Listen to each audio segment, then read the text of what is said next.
Vamos passar para a próxima apresentação. Nós temos dois apresentadores agora. Será que eles estão aqui? Bom, estão vindo. A próxima apresentação será feita por Martin Weinbaum e Guillermo Fiorina. Martin e Guillermo são engenheiros de telemática da Universidade de Montevideo, trabalham como professores da Universidade de Montevideo e são pesquisadores do grupo de estudos 12 de telecomunicações quanto ao desempenho de serviços e qualidade de experiência. Eles vão fazer uma apresentação. Eu acho que cada um vai fazer a metade da apresentação. Boa tarde a todos, somos Guillermo Fiorina e Martin Milmo. Vamos falar sobre o projeto sobre o qual estamos trabalhando, uma plataforma de desenvolvimento de um modelo de estimativa de qualidade de experiência em serviços de videoconferências.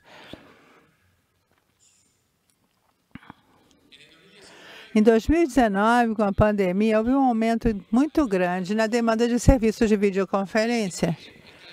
Essa demanda se manteve nos anos seguintes. Nesse contexto, a ITU, o Grupo de Trabalho 12, de Performance, Quality of Service and Quality of Experience, impulsionou um projeto no qual trabalham os laboratórios que estão aí na tela.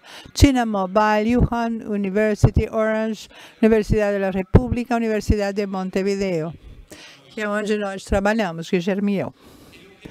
O objetivo deste projeto é gerar um banco de dados para treinar um modelo e monitorar e avaliar a qualidade de experiência em videochamadas. Estamos, então, num processo para isso que começou com o desenho de um testbed, um banco de provas, para chegar ao modelo que queremos chegar. Depois armamos o testbed, fizemos a configuração, a coleta de dados, o seu processamento e chegamos à etapa de agora, que é desenvolvimento e validação do modelo.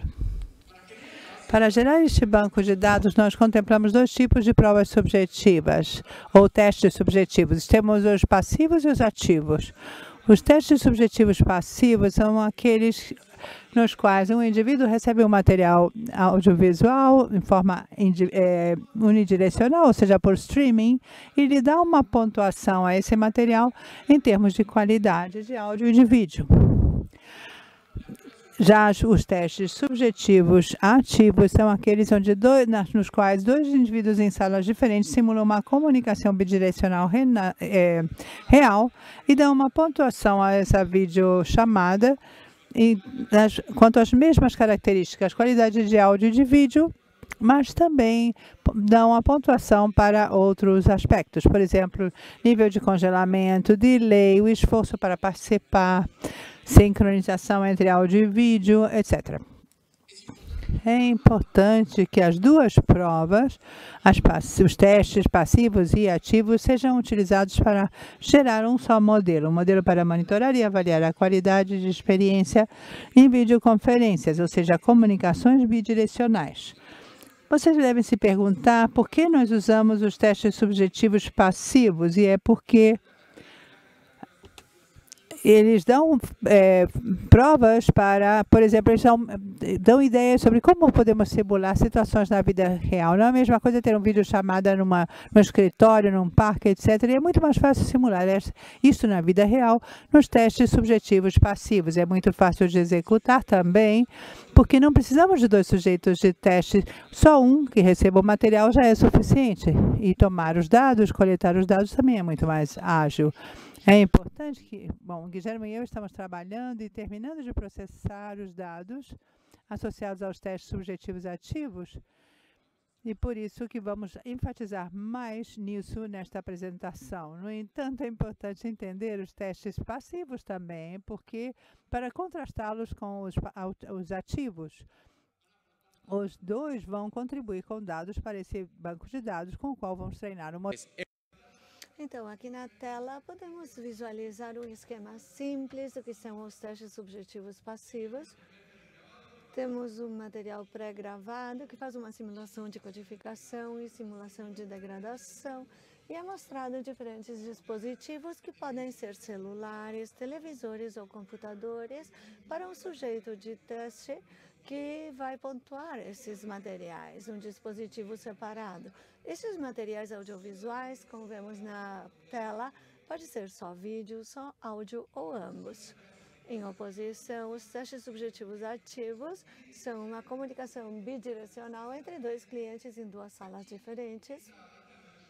E a videochamada é gerida pelo servidor que está no centro, onde roda o sistema de videochamadas, que é o Big Blue Button, que é o sistema que nós usamos, é um sistema open source muito usado para videochamadas. E ali é onde se deteriora a rede com o emulador de rede. A gente usou o NetDem no nosso caso. Bom, continuando com os testes subjetivos ativos em maior detalhe, foram realizados num ambiente muito controlado e documentado, tanto quanto aos equipamentos usados pelos participantes, quanto para o ambiente onde eles estavam. Para esses laboratórios, tivemos que concordar sobre como seria o fundo, a complexidade que os participantes poderiam ver, que iriam ter por trás, o barulho do ambiente, distrações presentes nas salas e também o monitor, os fones de ouvido, entre outras coisas. Além disso, dentre outros parâmetros fixos considerados nos testes subjetivos ativos, temos aqueles ligados à configuração de áudio e vídeo, incluindo resolução, código de áudio e vídeo, frame rate e o padrão de perda de pacotes. Isso é em contraste ao que o Martin explicava antes dos testes subjetivos passivos, que com o alto grau de flexibilidade que eles têm, podemos pré-gravar o material audiovisual e depois simular sua codificação com H264, H265 e pegar um vídeo gravado em 4K e degradá-lo e mostrá-lo em HD, no celular ou numa TV. E é por isso que, embora nos testes subjetivos ativos eles não mudaram e ficaram fixos, sim representam variáveis de análise a serem consideradas no desenvolvimento do modelo final. Vamos continuar agora com os parâmetros variáveis considerados nos testes subjetivos ativos. Eles foram exprimidos como degradações na rede e foram aplicados como restrições na interface de rede do servidor para cada um dos clientes. Vamos começar com o delay, que se definiu a partir do RTT entre o servidor e os clientes com três diferentes valores diferentes. O jitter, exprimido em relação à percentagem de delay, consideramos 2 valores, e a largura de banda, que consideramos 3 valores diferentes. Também temos a perda de pacotes, tanto de áudio quanto de vídeo, consideramos 3 valores para eles, e o assincronismo, que é o tempo entre a diferença do delay de áudio e o delay de vídeo. Ele possui 5 valores diferentes, que pode ser positivo ou negativo, dependendo de qual é o que atrasa o outro, se o vídeo atrasa o áudio ou ao contrário. Na hora de fazer os testes entre os laboratórios, achamos que era mais simples separar as condições de sincronia das que não tinham sincronia. As assíncronas ocorreram 14 casos diferentes, com sincronizados deram 29. Das 43 condições que deu isso tudo junto, atribuímos 15 a cada laboratório, onde alguns eram únicos e exclusivos para esse laboratório e outros eram comuns para o resto dos laboratórios. Como exemplo, podem ver na tela o que a gente fez com o Martin no laboratório da Universidade de Montevideo e podem ver os parâmetros que referíamos. Do lado esquerdo e do lado direito, podemos ver a distribuição. Aquelas que eram únicas é o parte B e as comuns entre todos os laboratórios. Essas condições comuns são fundamentais por várias razões, porque no momento de alinhar todos esses bancos de dados, tomá-las como ponto de referência comum para formar o conjunto de dados global que me referia Martin no início. Além de compartilhar os parâmetros e seus valores específicos, achamos interessante compartilhar também o critério de seleção dos valores e limiares, e por isso vamos nos focar hoje em 2. Para começar, vou lhes mostrar o que foi o processo de seleção de perda de pacotes de áudio e vídeo. E para isso fizemos testes preliminares com participantes, onde usando, além do que falou o Martin, alguns gestores de vídeo mais massivos, como são o Zoom, Meet e Teams, dentre outros. E nos testes a gente aumentava o nível de perda de pacotes, até que os participantes assinalaram quando percebiam isso, se fosse notável ou até que incomodava. Nos testes, achamos surpreendente que até para valores relativamente altos, os participantes não percebiam a degradação, até não notavam. E quando a gente fez a captura de pacotes, as medidas eram próximas de 0%. A partir daí, fizemos uma pesquisa e vimos que a grande maioria de gestores de videoconferência de usuários possuem ferramentas para se proteger contra a perda de pacotes. E no Big Blue Button, a gente desabilitou e fizemos medições limpas e sem ruídos desses parâmetros. E a partir disso, redefinimos os valores que vemos na tela entre 0% e 5%, entre 10% e 50% para áudio. Depois, temos o parâmetro do que é assíncrono. Para isso, o pontapé inicial foi a recomendação 1359 da ITU, que fala da sincronia nos serviços de TV. Primeiro, o que a gente viu e chamou a atenção foi que tem uma simetria no limiar de aceitabilidade dos usuários. Esse limiar é a partir de quando o usuário percebe os valores de assincronia como incômodos. Então, é entre menos 180 e 90 milissegundos. Então, para os usuários é mais incômodo quando o vídeo atrasa o áudio do que o contrário. Nós, a partir dessas informações e com testes preliminares, percebemos que a simetria se mantém nos serviços de videoconferência, mas com limiares de aceitabilidade mais altos. Os participantes são mais tolerantes no caso de videoconferências e foram determinados os limiares visualizados na tela entre 150 e 250 milissegundos. Agora eu quero referir o que foi efetivamente a coleta, como coletamos os valores, como o fluxo de um teste subjetivo ativo. Para isso, informávamos os participantes sobre a pesquisa e a experiência. E se eles não apresentávamos eles se não se conheciam. Coletávamos informações pessoais dos participantes e convidávamos a começar o teste. Isso começava com 2 condições especiais de teste, além das 15 que eu já referi, que são muito importantes para que os usuários se acostumem à metodologia e também ao sistema de votação no teste. Quando concluíram essas 2 condições de teste, começavam nas 15 condições, onde nós, os pesquisadores, mandávamos de forma aleatória.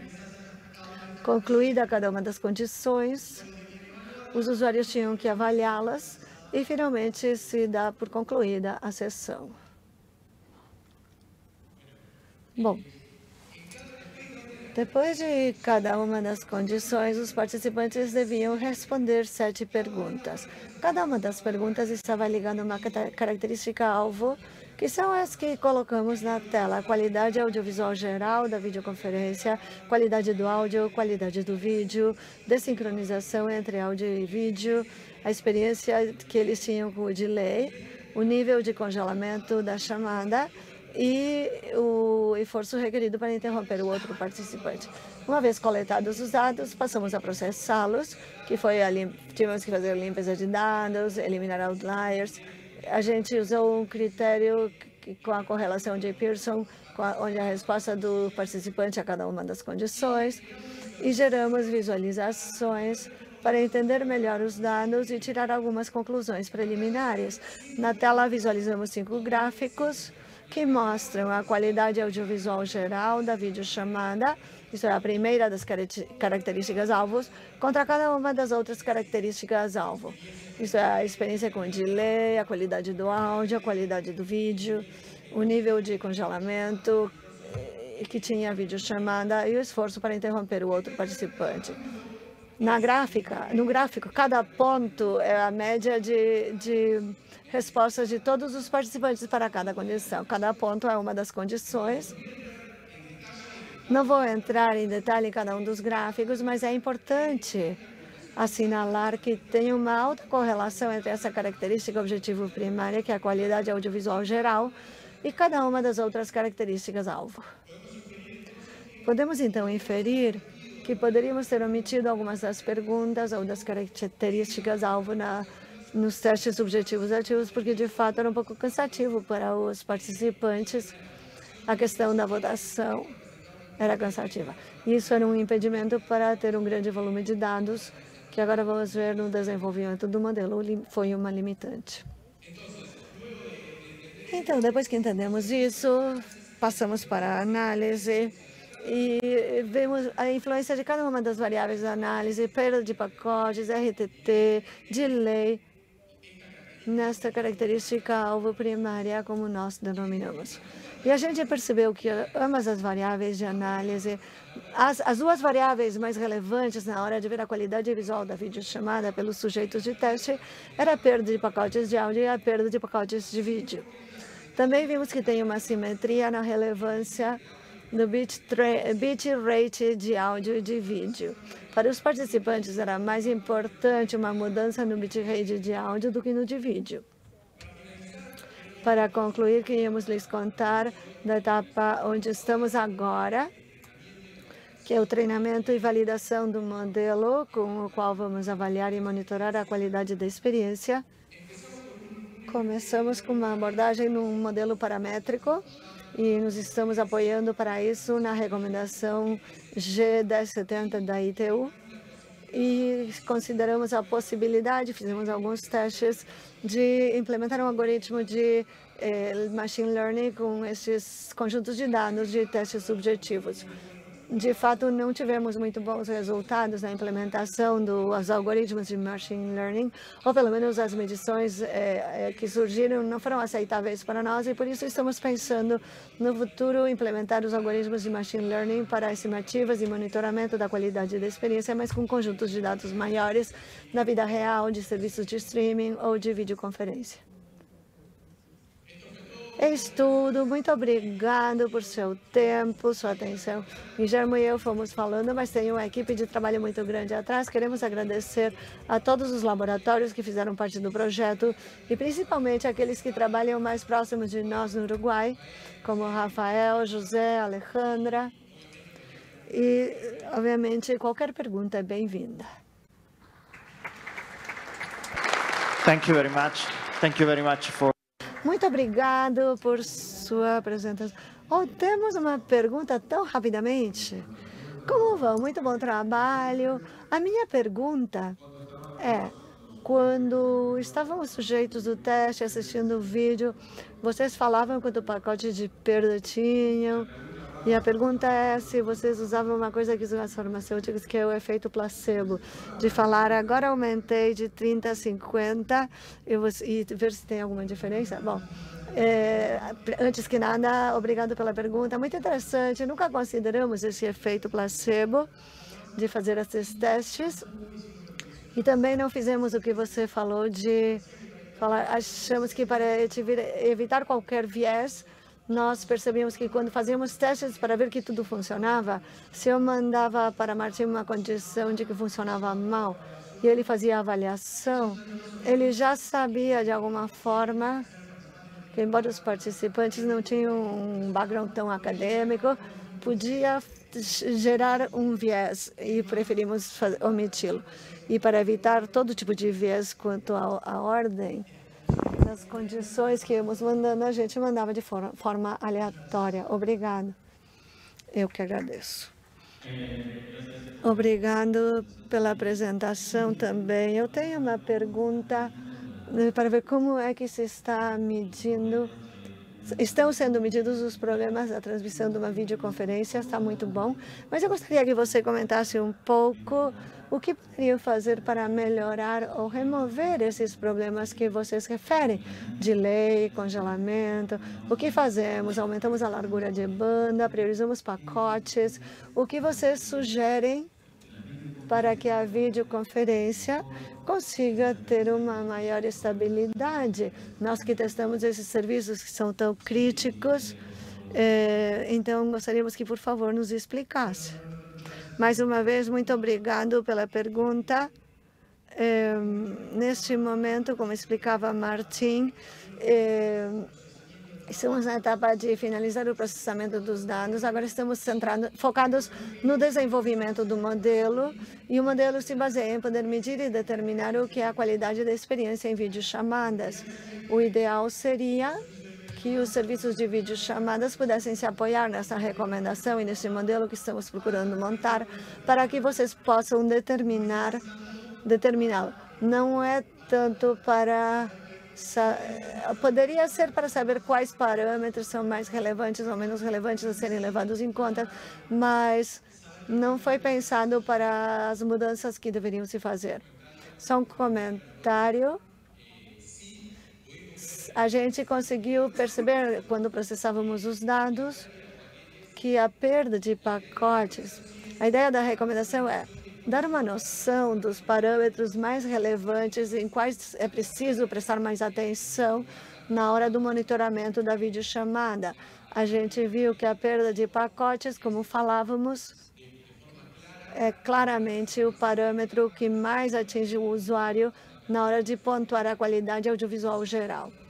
Nós estamos estudando, com base nas condições, procuramos fazer um diagnóstico de como seria para o usuário, como o usuário daria uma pontuação para a videochamada. Por enquanto, como falava Guilhermo, a noção que temos é a gente pode estabelecer uma ordem de relevância nos parâmetros, mas ainda não estudamos como podemos oferecer seguranças de que esses parâmetros tenham bons valores na videoconferência. Muito obrigado. Muito obrigado pela apresentação, foi muito boa.